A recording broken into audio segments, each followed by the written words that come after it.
Buenos dias, c'est la doublette parisienne. J'espère que vous allez bien. Aujourd'hui, les gars, nouvelle vidéo consacrée à nos attentes de la Liga 2025-2026. Donc, on va évoquer ici les joueurs qu'on va suivre, les équipes à suivre, les tops, les flops pour nous cette saison en Liga. Un petit peu comme on a fait en fait pour la Ligue 1 et la Première Ligue. Surtout, restez branchés parce qu'en fin de vidéo, on vous annoncera l'équipe qu'on va suivre, Nassim et moi, tout au long de la saison de Liga. Comme d'habitude, pensez à vous abonner, lâchez votre petit like et votre commentaire, ça fait toujours plaisir. Ok Nassim, on va rentrer directement dans le vif du sujet. Le mercato estival déjà pour commencer en Liga, qui est bien moins important qu'en Première Ligue notamment. Ah ça, c'est clair, hein. Rien à voir avec les montants pharaoniques qu'on a pu, discuter, lors de la dernière vidéo en Première Ligue. Là, c'est un tout autre niveau. Ouais, C'est très, très calme. Heu, j'ai relevé des choses assez intéressantes, et qui montrent aussi une certaine disparité entre les plus grands clubs et les autres. On parle beaucoup de la Ligue 1, il y a que le PSG, en Bundesliga, il n'y a que le Bayern Munich. Bon, tu as aussi Dortmund, Leverkusen, heu et en Liga, en fait, tu as 3 équipes aussi, hein. Tu as le Real Madrid, le FC Barcelone et l'Atlético Madrid. Parmi les 20 clubs de Liga, seulement 11 clubs, enfin 11 clubs de Liga ont recruté pour moins de 5 millions d'euros. Pour moins de 5 millions d'euros, tu en as 11. Tu as seulement 8 clubs qui ont recruté pour plus de 10 millions d'euros et tu as 5 clubs qui ont recruté pour plus de 15 millions d'euros. Et dans ces 5 clubs, tu as bien sûr le Real Madrid, l'Atlético et le FC Barcelone. Les 2 autres clubs, c'est Villarreal et le Betis. Sinon, en fait, les autres clubs, ils recrutent rien. Le FC Séville n'a rien dépensé. Ils ont rien dépensé, ils ont rien laissé partir. Il y a eu 0 tractation. Girone, pareil, ils ont recruté pour 200 000 € et c'est un prêt payant. Donc tu vois quand même qu'il y a certains clubs, qui ont pas les moyens aussi, un peu comme en Ligue 1, qui recrutent pas ouais, énormément, et qu'au final, tu as 3 mastodontes euros et tu as les autres. Tu as quelques clubs intermédiaires comme le Betis, Villarreal, tu as Bilbao aussi. Sinon les autres, c'est pareil en fait, tu as l'impression qu'ils ont aucune chance aussi pour accrocher, des places européennes et la Ligue des champions ou pour être champion, en Espagne. Donc c'est un peu la même chose, je trouve, qu'en Ligue 1, et pourtant la Ligue 1 est tellement décriée à ce niveau-là. Alors OK, en Liga, tu as des gros mastodontes qui gagnent des ligues des champions, des ligues Europa aussi, mais au final, toutes les autres équipes, bah, ça vaut pas grand-chose, et on peut le voir aussi, en termes de mercato estival. ouais, Donc si on après, regarde. si on revient aussi, sur les transferts, si tu voulais y revenir, le Ouais, Barça, bah, juste un transfert, marquant, hein, c'est, l'arrivée de leur gardien de but Garcia et aussi du prêt de, Marcus Rashford. Sinon, tu as pas eu beaucoup de mouvements. Tu as Inigo Martinez qui est ouais. parti, quand même, en Arabie Saoudite, mais sinon tu as pas eu, beaucoup de mouvements. Il y a que le Real Madrid et l'Atlético Madrid, hein, les 2 clubs madrilènes qui ont quand même plutôt Mm. bien recruté et pas mal recruté, lors de ce mercato. Ouais, bah, au Real, on peut citer Mastantuono qui, un temps, a failli venir dans notre club de cœur, le Paris Saint-Germain. Il a préféré le Real de Madrid. Il y a eu Trent Alexander-Arnold qui est aussi Mmh. arrivé au Real. Hussein, le défenseur central, qui peut faire énormément de bien à cette défense du Real Madrid. On y reviendra peut-être tout à l'heure. Et Carreras, un latéral. Euh, Niveau Atlético, il y a eu Baena, notamment Cardozo et Thiago Almada arrivés de Lyon. Mmh. Mais ça reste, même pour l'Atlético, c'est pas un gros mercato. Il y a eu quelques joueurs à plus de 20 millions, mais c'est pas des grands noms, on va dire, côté Atlético. Donc ouais, on peut le dire, c'est un mercato très calme en Liga. On peut se le dire, il y a réellement que deux équipes qui ressortent hein, un petit peu, peut-être pour le titre, c'est le Barça et le Real. Toi, je sais pas ce que tu en penses un petit peu de ces équipes-là. On va peut-être s'attarder un peu sur ces deux mastodontes-là, comme tu l'as dit. On va commencer peut-être par le FC Barcelone. Je sais pas si toi, tu Mmh. as quelques Ouais, c'est la détails. continuité, hein. Ils sont dans la continuité, il y a pas eu de gros renforts hormis Rashford et leur gardien Garcia, parce qu'il y a pas mal de problèmes avec, Ter Stegen a priori, cet été. Mais, en tout cas, ils comptent plus sur lui, et bah, c'est dans la continuité, en fait. Ils vont faire confiance, à leurs jeunes, à Pedri, à Yamal, faire confiance à Rafinha. Rashford, je pense qu'il va prendre un peu la place de Lewandowski, hein, parce que Qui est Lewandowski, je pense blessé. pas qu'il s'est blessé aussi, ouais, mais je pense pas qu'il va enchaîner Liga plus Ligue des Champions toute la saison, hein. Il commence à prendre de l'âge, 36 ans passés. Ouais. Euh, donc je pense qu'ils sont dans la continuité, ils vont faire confiance à leurs jeunes. Euh, il n'y a pas eu de gros transferts notables durant ce mercato estival côté barcelonais. Ouais, si on prend un petit peu l'effectif du FC Barcelone, moi, il y a quelque chose quand même qui, qui, qui me saute aux yeux dans cette équipe et qui, l'année dernière, faisait partie de leurs points faibles. On l'a vu face à l'Inter Milan. C'est quand même défensivement. Comme tu l'as dit, ils Mmh. viennent de perdre Inigo, qui était un petit peu. C'était le défenseur central titulaire à la place de Araujo. Ouais. Là, pour l'instant, en défense centrale, on partirait peut-être sur un Cubarsí, Araujo côté FC Barcelone, Mmh. si on prend l'effectif. Moi, ce qui m'étonne, c'est qu'ils ne soient pas allés chercher peut-être un défenseur un petit peu plus aguerri, Ouais. FC Barcelone. Parce que je me dis que si le projet de jeu d'Hansi Flick, c'est toujours d'aller chercher très haut les équipes avec sa défense placée au milieu de terrain, si c'est un Araujo qui prend ce rôle-là, ça va peut-être être compliqué hein, pour le FC Barcelone. Donc, peut-être Non, on pas. va voir. Après, il y a Eric Garcia, il y a Christensen aussi, mais ouais, je sais pas trop comment il va faire, c'est sûr. Après, ils ont pas beaucoup d'argent, hein, le FC Bien sûr, Barcelone. Ils ont pas pu recruter notre ami Williams là, Nico. de Bilbao. Ouais. Donc, heu, donc ouais, je pense que c'est un problème d'argent aussi, mais c'est vrai que c'est assez étonnant qu'ils vendent Inigo Martinez en plus pour 8 millions, je crois. Donc c'est Ouais. pas une grosse somme. Mais c'est qu'ils faisaient plus confiance. Peut-être qu'ils vont faire rejouer Ronaldo Araujo avec Cubarsí. Mais je pense qu'ils sont dans la continuité. Il va rester avec son schéma de jeu très offensif, marquer plus de buts que l'adversaire. Et on verra ce que cette saison va donner de ce point de vue-là.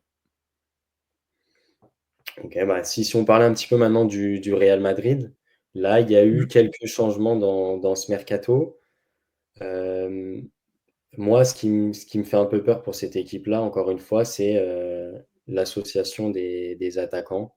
Rodrigo n'est toujours pas parti, hein, déjà côté Ouais. madrilène, et associer Vinicius à Mbappé. Alors, c'est mon avis, mais pour moi, c'est mission impossible. Euh, pour Xabi, ça n'a pas l'air de l'être, en tout cas. Attention, hein, il y a eu un match amical contre les Ganes. Il a fait des replis défensifs extraordinaires, notre ami Kylian Mbappé, hein. On n'a pas les images, mais a priori, il a impressionné Xabi Alonso. Donc j'aimerais bien voir ça tout au long de la saison, on va voir, ça va être marrant. Mais oui, je suis d'accord. Après, je pense que voilà, Xabi Alonso, il va mettre en jeu sa patte. Je pense que déjà collectivement, ça va être beaucoup plus structuré par rapport à l'année dernière sous Carlo Ancelotti. Je pense qu'il va instaurer vraiment un bon jeu de possession, un jeu de football moderne, une contre-pression à la perte de la balle. Hem, je pense qu'il y aura quelques éléments, ça va faire du bien au Real Madrid. Ils ont perdu Luka Modric, transféré à libre, au Milan AC. Mais voilà, ils ont recruté quelques joueurs et comme tu dis, je pense qu'on va parler de Huijsen. En tout cas, moi, je vais en parler. On peut en parler dès maintenant. Ça fait partie du joueur que je vais suivre cette saison. Huijsen, je pense qu'il peut révolutionner un peu le jeu madrilène par sa relance, par ses capacités techniques. C'est un défenseur très moderne. Alors peut-être moins dur sur l'homme qu'un Militao ou Rudiger, mais Mm. je pense qu'une charnière centrale, d'ailleurs Militao, Huijsen, ça peut vraiment être très très intéressant parce que Rudiger, je pense que voilà, il a fait un peu son temps. Lui, en ce moment, il n'est pas très en confiance. Et OK, il est très dur sur l'homme, mais parfois il fait des fautes bêtes. On l'a vu à la Coupe du monde des clubs encore avec ses pertes de balles face à Ousmane Dembélé et le PSG. Mais je pense qu'un Militao qui reviendrait assez fort et assez bien physiquement, parce qu'il sort d'une longue blessure, hein, je pense que ça peut faire la paire avec le Chelsea et ça peut être déjà intéressant. Tu peux avoir une base solide en défense. Après, tu as Alexander Arnold qui n'est pas un fervent défenseur, hein, au poste de latéral droit. Tu as Caracas qu'ils ont recruté à gauche. Donc, je pense que Carreras, pardon, je pense que ça peut le faire. Je pense que ça peut être assez intéressant Mmh. au niveau du Real Madrid. En tout cas, ils ont une bonne base défensive. Après, au milieu de terrain, voilà, ils ont Bah, c'est juste ça qui recruté pose question. Mastantuono. Ah, mais moi, c'est ça Ouais, qui me fait mais cautionner. Ils ont jamais remplacé Kroos. Là, ils perdent. Bon, il n'était pas titulaire, mais ils perdent encore un milieu qui est Modric. Et derrière, moi, ça m'étonne qu'un Xabi Alonso n'aille pas chercher un milieu de classe mondiale, un petit peu technique, qui permet de faire ce lien-là. Parce que pour moi, Camavinga, Tchouaméni, ils vont pas permettre au Real Madrid, dans le jeu, de s'améliorer. Alors, Mastantuono, oui, peut-être que ça peut faire des différences. Mais on parle encore d'un jeune joueur. On l'a vu, le Real Madrid, ils accumulent énormément de jeunes joueurs qui au final, parfois, ne joue jamais. Je pense à Hendrick, on l'a vendu comme une superstar. Au final, il va peut-être être prêté, si c'est pas déjà fait. Heu, il joue pas. J'ai l'impression qu'ils peuvent enterrer pas mal de bons joueurs aussi, le Real Madrid. Donc attention que ça soit pas le cas pour, l'Argentin. Mais, non, moi je pense pas. Je pense que en fait, vu qu'il veut jouer, à 3 derrière en phase, de possession, ça va être Tchouaméni qui va recentrer au niveau de ses 2 centraux. Et c'est lui qui va distribuer et ça le correspond un peu mieux que de faire le jeu en mmh, pur numéro 6. Et du coup et tu Güler aussi normalement qui va jouer au milieu de terrain. Ils vont pas jouer à 3 attaquants. En tout cas, ça m'étonnerait, on verra. Pour moi, ils vont jouer peut-être juste avec Vinicius et Kylian Mbappé devant, mais après, tu vois, tu as un Valverde qui fait les efforts, tu as un Camavinga qui est pas mauvais techniquement. Après, il faut qu'il revienne à son meilleur niveau. Tu as Güler qui est assez créatif et qui veut faire jouer au milieu de terrain, donc à la construction. Si Chouameni redescend avec ses 2 centraux, bah, du coup, tu as tes latéraux qui sont un peu plus ouais, offensifs. Carreras, c'est plutôt bon avec le ballon. Trent Alexander-Arnold, sa patte droite, on la connaît. Donc, je pense qu'il y a moyen de faire quelque chose au milieu de terrain, d'avoir une création. Après, c'est vraiment entre les lignes, il va falloir ajuster tout ça. Et ça, c'est le travail de Xabi Alonso. Mais je pense que voilà, ils ont une base solide. Tchouaméni qui revient avec ses 2 centraux. Tu as les latéraux qui montent un peu. Tu as Arda Güler qui revient au milieu.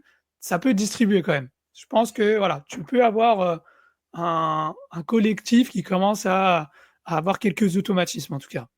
ouais, c'est parce que l'année dernière, on parlait que ces joueurs-là ne permettraient pas au Real de faire ce lien-là entre le milieu et l'attaque. Peut-être, comme tu le dis, que, par la tactique, Xabi Alonso, et par rapport au dispositif qu'il va Mmh. employer, peut-être qu'il va pouvoir faire cette différence-là. C'est vrai dans le jeu pour la Madrid, parce qu'on sait que ça fait partie des meilleurs effectifs dans le monde du football. Ouais, Donc, c'est sûr. à voir pour le Real Madrid. Si tu avais, toi, ton top joueur à suivre cette saison, ça serait Ouais, ça serait je vais suivre Hussein. Ce qu'il peut faire, ce qu'il peut modifier en fait, dans le jeu du Real Madrid parce qu'on l'a vu, il y a eu quelques matchs de pré-saison, on va les compter comme des matchs de pré-saison, les matchs de Coupe du monde des clubs pour le Real Madrid, où c'était intéressant quand il était titulaire. En tout cas, tu trouvais quelques phases de jeu assez intéressantes et quand il était plus là face au PSG par exemple, bah, tu remets ta défense centrale, Rudiger et comment il s'appelle là l'autre? Raúl de Raúl Asensio, hem, c'était catastrophique, hein. Les 2 sont à l'origine des 2 premiers buts. Tu avais aucune relance, aucune du coup, tu peux pas faire la pression parce que tu as des espaces. C'était n'importe quoi et du coup, ils sont retournés, dans leur, travers de la saison dernière et je pense que Huijsen, lui, peut apporter du coup cette nouveauté et le fait de, OK, le Real Madrid met le pied sur le ballon, peut construire tranquillement et heu et permettre du coup à ce Real Madrid de rentrer dans l'ère moderne de la pression, de la contre-pression, du football de transition rapide. Donc ça, il l'avait déjà, hein, les contre-attaques, c'était un peu le point fort du Real.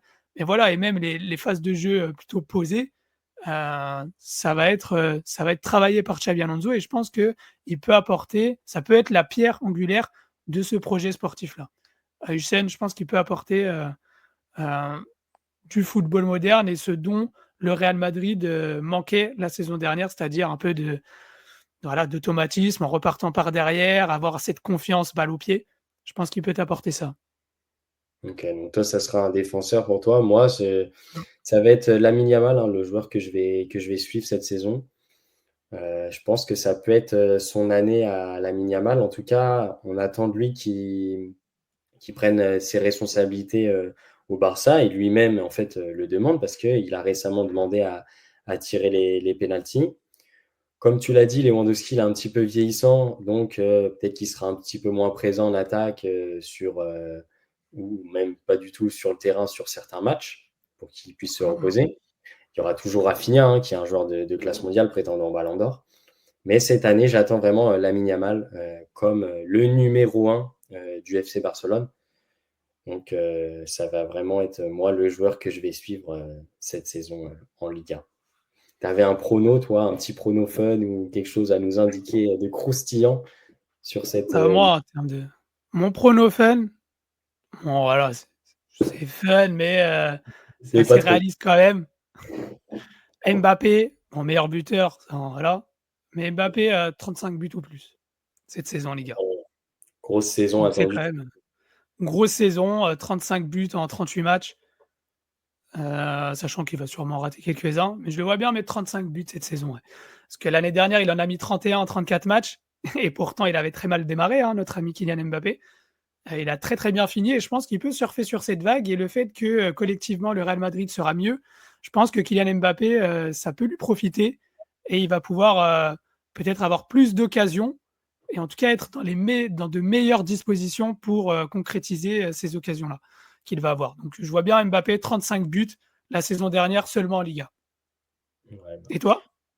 ouais, moi, le petit prono que j'avais, c'est bon, alors c'est pas forcément non plus un prono fun, c'était Mbappé qui finit, meilleur buteur de Liga. Mais je vois bien sur cette saison-là, Julian Alvarez, aller titiller, Mbappé pour le titre de Pichichi.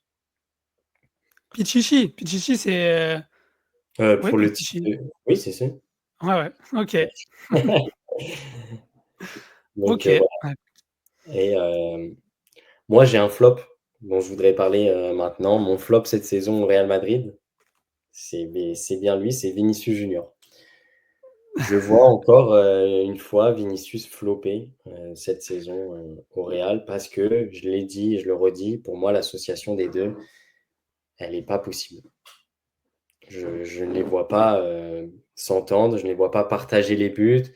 Il va y avoir l'histoire encore des pénaltys, bon ça va être Mbappé, on s'y attend. Mais du coup, pour moi Vinicius va flopper cette saison, au Real. OK. Bah, écoute, on va voir. En tout cas, là, c'est la saison, pour lui, pour se retrouver parce que, il y a eu déjà des rumeurs, quelques rumeurs de transfert, notamment en Arabie Saoudite cet été. Donc, là, en plus, sa prolongation est en suspens. S'il fait pas une grosse saison, j'ai bien peur que ce soit la dernière saison de Vinicius Junior au Real Madrid. Affaire à suivre donc. En tout cas, moi, mon flop, c'est pas un joueur, c'est un club. Un club historique qui nous a apporté, de grandes émotions, les dernières années, en tout cas plutôt au niveau des années, 2010. En Ligue Europa, c'est le FC Séville Ouais. et je pense que, mon petit spoil sur la vidéo prono qui va arriver en Liga, mais je pense que, le FC Séville va goûter à la Ligue 2 espagnole. Aïe. Ah ouais, Et là, ben ça va mal, là, il y a 2 saisons, 14e. La saison dernière, ils étaient aux portes déjà, hein, 17e, ils ont fini à 1 point de la relégation. Donc, là, je pense que ça va être très compliqué. Comme je l'ai dit en début de vidéo, 0 mouvement. mmh, Ils ont rien renouvelé, ils ont rien vendu. Ah si, ouais, tu as eu des transferts libres, des arrivées en libre et cetera. Tu as eu aucun transfert majeur, aucune vente, aucun achat. Alors que ça s'était très mal passé, je vois pas comment ils vont pouvoir, s'en sortir cette saison. À eux de me démontrer le contraire, mais ça me ferait du mal de voir ce club historique, finir en Ligue 2, mais ça peut être aussi, ça peut leur faire du bien d'aller en Ligue 2 et de renouveler après leur effectif, pour remonter, la saison d'après, quoi. ouais. C'est un peu triste de voir un club comme le FC Séville, autant en Mmh. difficulté, mais après c'est le cas de beaucoup de clubs, hein. On prend en Ligue 1, tu as les Girondins de Bordeaux qui sont descendus, tu as l'AS Saint-Étienne, enfin, Qui on était voit que descendu, maintenant ouais. dans ce football moderne-là, il y a beaucoup de clubs historiques qui redescendent, malheureusement. Ça sera peut-être le cas du FC Séville. Mmh. Comme on vous l'avait annoncé les gars, On va vous donner nos équipes à suivre sur cette saison 2025-2026 en Liga. Pour ma part, ça sera pas très original, mais ça sera le FC Barcelone. Donc ça va être l'équipe que je vais suivre cette année en Liga, pour ma part. À toi, Nassim. OK. Bah, écoute, moi, je vais être plus original que toi. Ouais, C'est une petite équipe que je vais suivre. Je vais suivre, le petit Real Madrid cette saison. la Castilla. Heu, ouais, ouais, la mais ouais, ça va être le petit Real Madrid, d'une jeune pépite, Kylian Mbappé, qui a maintenant, 26 ans. Heu, C'est pas donc mal bien. ça va être, ça va être intéressant à suivre, je pense. Des jeunes joueurs, à voir évoluer. Voilà les gars, pour les équipes à suivre cette saison, on n'a pas été très original, mais je pense que c'est les 2 seules équipes avec peut-être l'Atlético qui vont vraiment être intéressantes dans ce championnat de Ouais. Ligue. Mmh. Voilà les gars pour cette vidéo Liga. Surtout, n'oubliez pas, on supporte pas les mêmes équipes, on a la même passion, le ballon rond. Restez branchés, à bientôt.